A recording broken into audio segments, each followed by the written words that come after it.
Bueno, soy Yair. No, hermanos, voy a invitar que vayamos a 2 Corintios, capítulo 4, versículos 1 al 6. Vamos a estar meditando un poco en estos versículos. 2 Corintios, capítulo 4, versículos 1 al 6. Estoy muy agradecido con el Señor por esta oportunidad de compartir su palabra con ustedes, hermanos. 2 Corintios, capítulo 4, versículos 1 al 6. Mientras están en él, hace unos años, en el 2022, Elon Musk, uno de los hombres más influyentes, millonarios del mundo, realizó la compra de la red social conocida como Twitter. Él la compró porque él se proclamaba un defensor de la libertad de expresión. Entonces, él no quería que nadie fuera censurado en esta plataforma. Entonces, él compra esta red social. Sin embargo, cuando toma control de la red social, comienza a sufrir presión tanto interna como externa, lo que lo llevó a modificar sus intenciones, ¿no? Lo llevó a modificar sus posturas. Entonces él quería complacer tanto a los grupos como a los conservadores y los liberales.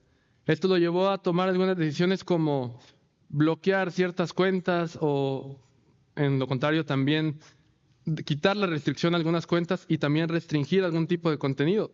Esto parecía orientado, obviamente, a buscar la aprobación de los grupos que consumían su contenido. Ahora, esto provocó que fuera criticado por una falta de consistencia y de firmeza. Ante la oposición, él adoptó sus posturas para atraer a las personas y no perder seguidores. Y la realidad es que nosotros corremos esta misma tentación en la predicación del Evangelio en nuestros días. Nuestra condición es que ante la oposición nos desanimamos y tenemos la tentación de diluir el mensaje del Evangelio. Y esto es precisamente lo que está pasando aquí en esta carta a los Corintios. Falsos maestros estaban infiltrando en esta iglesia. Entonces, ellos estaban trayendo un mensaje centrado en ellos. Ellos estaban presentando sus credenciales a los corintios. Les decían, mira, este soy yo, estos son mis logros. Y entonces los corintios ven esto y le piden a Pablo, tú haz lo mismo, tú tienes que hacer lo mismo. Sin embargo, Pablo era alguien que sufría constante persecución y también no vivía una vida cómodamente rica, ¿verdad? Entonces, Pablo responde a esta tentación resaltando la suficiencia del Evangelio. Y esta es la misma respuesta que la palabra de Dios nos ofrece ante la tentación de diluir el mensaje del Evangelio. Por lo tanto, la enseñanza principal de esta pequeña enseñanza es que tú debes predicar fielmente el Evangelio de Cristo, porque es la luz que revela el conocimiento de la gloria de Dios. Predica fielmente el Evangelio de Cristo, la luz que revela el conocimiento de la gloria de Dios. Ahora, podemos pensar, si hoy en día la predicación de este Evangelio no parece muy atractiva para nuestra cultura, ¿por qué entonces debemos seguir predicando fielmente el Evangelio? Bueno, el pasaje aquí nos va a ofrecer 3 simples razones. Y la primera de ellas es que tú debes predicar fielmente el Evangelio de Cristo, porque Dios es testigo de lo que predicas. Eso lo vemos en los versículos 1 y 2. Te voy a pedir que me acompañes ahí. Dice, por lo cual, teniendo nosotros este ministerio, según la misericordia que hemos recibido, no desmayamos.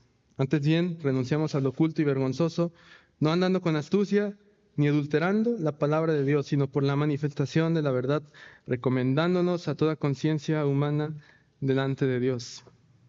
Debemos predicar fielmente el Evangelio de Cristo porque Dios es testigo de lo que predicamos. Esto tiene 2 implicaciones. La primera de ellas es que, por lo tanto, tú debes descansar en el poder del Espíritu Santo. El ministerio del que está hablando Pablo aquí en el versículo 1 es el ministerio de la predicación del Evangelio. Eso lo vemos en el capítulo 3, que no vamos a ver por tiempo, pero la suficiencia de este ministerio venía de la gente, de este ministerio que es el Espíritu Santo. Entonces Pablo sabía que él había recibido este ministerio no porque él contara con las credenciales necesarias, no porque él fuera muy capaz, ni porque tuviera la elocuencia necesaria, sino porque él decía es misericordia divina. Y él sabía que este ministerio dependía completamente del Espíritu Santo. Entonces, en consecuencia, Pablo respondía con fidelidad, predicando solamente el Evangelio. Aún frente al rechazo, Pablo no desfallecía, él se fortalecía en el poder del Espíritu Santo. Ahora, la segunda implicación es que, por lo tanto, nosotros también debemos renunciar a lo oculto y debemos manifestar la verdad. Una de las maneras en la que estos falsos maestros estaban opacando el Evangelio era que ellos usaban estrategias como, por ejemplo, presentar esas credenciales que ellos tenían para entonces torcer el mensaje y acomodarlo a sus propios intereses egoístas. Contrario a ello, Pablo le dice, yo no voy a torcer la palabra, no voy a adulterar la palabra, dice eso en el versículo. Y de hecho, esta palabra adulterar es utilizada en otros contextos para hablar de la práctica deshonesta de diluir el vino con agua. Pablo entonces dice, yo no voy a adulterar el mensaje del Evangelio, al contrario, yo voy a predicar con claridad, voy a exponer con claridad, sin manipulación ni engaño. Hermano, debemos descansar que la transformación del corazón es una obra que le pertenece solamente al Espíritu Santo. Por lo tanto, nosotros debemos saber que nada de lo que hagamos puede contribuir a la salvación de los perdidos. Hoy en día, el mensaje del Evangelio ha sido diluido con mensajes como el Evangelio de la prosperidad, también mensajes que se centran en el hombre, es decir, tú tienes que lograr esto, tú eres el mejor, tú puedes lograr esto. También evangelios como el de la justicia social, que se enfoca solamente en atender los problemas sociales de las personas. Sin embargo, estos evangelios tienen en común, estos falsos evangelios tienen en común que son mensajes que no demandan arrepentimiento, que no demandan una entrega al señorío, al reino de Cristo. Estos falsos evangelios oscurecen la verdadera gloria del evangelio. Hermanos, el evangelio no necesita algo más para tener el efecto que Dios quiere que tenga en los perdidos. Entonces, debemos estar conscientes que cada vez que nosotros predicamos el evangelio a una persona, lo estamos haciendo frente a Dios, y eso debe llenarnos de una reverencia, de pensar, estoy predicando el mensaje de Dios, entonces debo predicar con reverencia.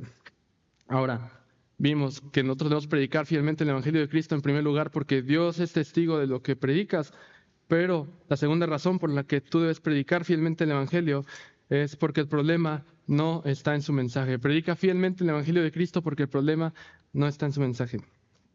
Probablemente los corintios estaban preguntándose, Pablo, pues muy bien, qué bueno que tú estás predicando el evangelio, pero mira, están yendo detrás de ellos, no detrás de ti. Mira cuánta gente está detrás de estos maestros. Entonces, ¿cuál es el problema contigo?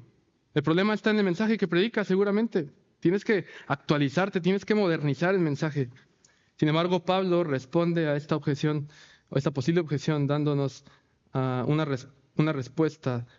Primero nos muestra el problema y después nos va a mostrar la solución. Y ahorita vamos a ver cuál es el verdadero problema de que no creen. Los versículos 3 al 5 nos van a hablar de eso. Dice, pero si nuestro evangelio está aún encubierto, entre los que se pierden está encubierto, en los cuales el Dios de este siglo cegó el entendimiento de los incrédulos, para que no les resplandezca la luz del evangelio de la gloria de Dios, de la gloria de Cristo, el cual es la imagen de Dios. Porque no nos predicamos a nosotros mismos, sino a Jesucristo como Señor y a nosotros como vuestros siervos por amor de Jesús. Pablo nos habla aquí cuál es el verdadero problema de que la gente no estaba creyendo. Y ese problema es que los que se pierden están ciegos. Es lo que dice aquí Pablo, es lo que dice la palabra. La razón por la que ellos no pueden creer es porque no pueden contemplar la luz del evangelio, porque el Dios de este siglo, Satanás, dice que cegó su entendimiento. Y no solamente lo cegó, sino que él está día tras día entrenebreciendo más su entendimiento, y esa ceguera espiritual les impide que ellos puedan ver la luz del evangelio. Esto nos deja en claro que ningún hombre está capacitado por sí mismo para creer en el evangelio. No puede hacerlo de su propia iniciativa, necesita un milagro divino. Y eso solamente es obra de Dios. Por lo tanto, el predicador o la persona que comparte el evangelio no puede convencerlos a ellos. Esa obra es de Dios exclusivamente. Por lo tanto, la solución no es agregar algo más al evangelio. Y aquí Pablo nos va a hablar por qué el evangelio es suficiente. Dice que el evangelio es suficiente porque refleja la gloria de Cristo, quien es la imagen perfecta de Dios y quien es la manifestación exacta de Dios. Por eso Pablo dice, ¿cómo voy a predicarme yo a mí mismo si el evangelio se trata de Cristo, la imagen perfecta, la manifestación perfecta de Dios? Los que predican el evangelio, los que predicamos el evangelio, tenemos que tener conscientes que somos sus siervos amorosos, los siervos amorosos de Cristo, y que debemos de buscar la gloria de Cristo y no nuestra propia gloria. Ahora, otra vez, no podemos convencer a nadie de creer. Esta es obra del Espíritu Santo. Juan 16 habla de eso, que el Espíritu Santo es el que convence de pecado. Intentar asumir esa labor de convencer a las personas nos puede llevar a manipular el mensaje y también manipular a las personas apelando tal vez a sus emociones o sobornándolos para que ellos crean o presionándolos, forzándolos a que, entre comillas, tomen una decisión. Nuestra responsabilidad solamente es predicar el Evangelio y, como vimos hace rato, confiar que la salvación le pertenece al Señor, que Él tiene misericordia de quien Él quiere. Ahora, podemos pensar, bueno, la Biblia dice que el Evangelio es poder de Dios para salvar a todo aquel que cree, y es cierto, pero entonces, ¿cómo puede creer alguien? Si dice aquí el texto que el Dios de este siglo está cegando su entendimiento. Bueno, la última y la más importante razón por la que tú y yo debemos predicar fielmente el Evangelio de Cristo, no nada más es porque Dios es testigo de lo que predicamos, no nada más es porque el problema no está en el mensaje del Evangelio, sino que tú debes predicar fielmente el Evangelio de Cristo, porque Dios se encarga de lo imposible. Tú debes predicar fielmente el Evangelio de Cristo, porque Dios se encarga de lo imposible. Y la salvación de una persona, hermano, llega cuando Dios vence la ceguera espiritual bajo la que está, rompe su resistencia y lo libera de su esclavitud, de la esclavitud a Satanás. Hermano, esto es humanamente imposible, pero déjame decirte que el príncipe de las tinieblas no es rival para el creador de la luz. Es lo que va a decir Pablo aquí en el versículo 6. El príncipe de las tinieblas no es rival para el creador de la luz. Dice el versículo 6, porque Dios que mandó que de las tinieblas resplandeciese la luz, es el que resplandeció en nuestros corazones para iluminación del conocimiento de la gloria de Dios en la faz de Jesucristo. Dios vence la ceguera espiritual para que el pecador pueda contemplar la gloria de Dios en el rostro de Cristo, pero pues suena muy padre, ¿no? Pero ¿qué significa esto de la gloria de Dios en el rostro de Cristo? Bueno, en el Antiguo Testamento, en Ezequiel 10 podemos ver esto. La gloria de Dios abandonó el templo. ¿Por qué? Por causa de los pecados del pueblo de Israel. Sin embargo, esta gloria regresó en Jesús, quien, como dice Juan 1:14, en Jesús, quien se hizo carne, se hizo hombre y habitó entre nosotros, y vimos su gloria, gloria como del unigénito del Padre, lleno de gracia y de verdad. El Evangelio es suficiente y glorioso, porque la gloria de Dios se reveló en Cristo. Hermano, la gloria de Dios en Cristo se revela en el Evangelio, y cuando el Espíritu Santo intervino en tu vida y dijo, sea la luz, la palabra de Dios cumple su propósito, como veíamos en el canto, ¿no? Hace rato, cumple su voluntad, no vuelve vacía. Y Dios dijo, sea la luz, y te capacitó para que tú puedas ver su gloria. ¿Qué significa esto en tu vida? O sea, si Dios te capacitó, era imposible que tú pudieras creer en Él, pero Él dijo, sea la luz, y la luz de Cristo resplandeció en tu vida. ¿Qué provoca esto en ti? Yo te pregunto, ¿qué estamos haciendo con esta verdad? Hermanos, sí, la salvación es del Señor y debemos descansar en esto. Debemos descansar en que Él salva a quien quiere. Y esto, por ejemplo, puede ayudarnos porque tal vez tú llevas años orando por la salvación de un ser querido, ya sea un familiar, un amigo, alguien de tu trabajo. O tal vez tú te sientes ineficaz porque cada vez que compartes el Evangelio parece que pues, las personas no quieren creer. Sin embargo, recuerda que la salvación es un milagro que solo Dios puede hacer. Y no lo va a hacer ese milagro por medio de nosotros manipular el mensaje o diluirlo, o hacerlo más suave para que no se ofenda a la gente. No, Dios va a hacer el milagro, pero nosotros tenemos que predicar el Evangelio y Él se encarga de lo demás. Ahora, hermano, también te pregunto, ¿tú has contemplado la gloria de Dios en Cristo? Es decir, ¿tú disfrutas de Cristo en la palabra? ¿O tal vez eres indiferente? Y si eres indiferente, amigo, déjame decirte que esa indiferencia que tú tienes a la palabra de Dios puede ser una señal de que tú todavía estás bajo la ceguera espiritual, de que el príncipe de las tinieblas te tiene. Si es así, entonces tú debes arrepentirte y creer y poner tu fe en Jesucristo. La salvación, hermanos, no es un momento, no se trata de un momento, se trata de un proceso, como nos habla Romanos 8, 29 al 32, no lo vamos a ver por el tiempo, pero se trata de un proceso que comienza cuando Dios te llama eficazmente y que continúa el resto de tu vida transformándote cada día a la imagen de Jesucristo. ¿Y cómo te va a transformar? Como aquí en el mismo libro de Corintios menciona que somos transformados de gloria en gloria. ¿Por medio de qué? De contemplar la gloria de Dios en Cristo, en las Escrituras. Yo te pregunto entonces, ¿estás contemplando todos los días la gloria de Dios en el rostro de Cristo? Y me gustaría terminar nada más hablándote de cuál es el evangelio que nosotros debemos proclamar. Y ese evangelio es que Cristo murió por nosotros. El Hijo de Dios se hizo hombre, vivió una vida perfecta y sin embargo Él fue crucificado y resucitó en lugar de todos aquellos que creen en Él, en lugar de los pecados de su pueblo. Ese es el mensaje del evangelio y Él va a regresar algún día y va a terminar con la maldad, va a terminar con la maldad. Eso implica entonces que todos aquellos que no han creído en Él, la ira de Dios será descargada sobre ellos. Ese es el mensaje del evangelio y ante la oposición nos desanimamos y tenemos la tentación de diluir este mensaje. Pero debemos entender que el problema no está en el mensaje, sino que los que no creen porque no pueden, porque están bajo el poder de Satanás. Entonces, ¿cómo puede ser alguien salvo? Bueno, ya vimos que Dios vence esa ceguera espiritual con el poder de su palabra. Recuerda, hermano, Dios es testigo de tu ministerio. No manipules el mensaje del evangelio y vamos a recordar cuál es la enseñanza principal.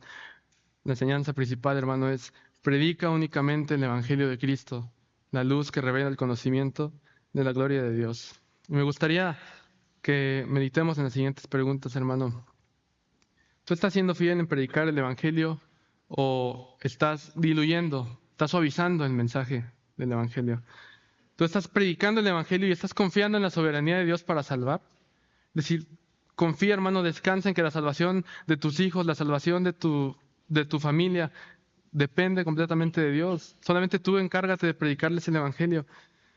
También, hermano, estás descansando en que la salvación le pertenece al Señor. Y por último, estás contemplando la gloria de Dios en el rostro de Cristo al meditar en su palabra día a día. Hermano, que esto nos lleve a poder dedicar un tiempo diario para ir a la Biblia y contemplar la gloria de Dios en Cristo. Oremos.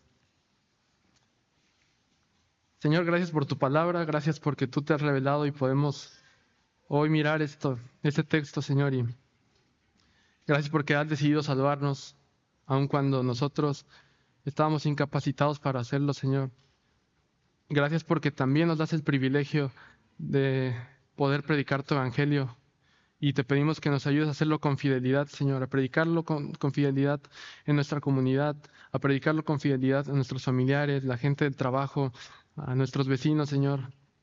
Ayúdanos a no temer, no tener vergüenza ante la oposición y poder predicar fielmente tu evangelio confiando en que tú salvas a quien quieres, que la salvación te pertenece a ti.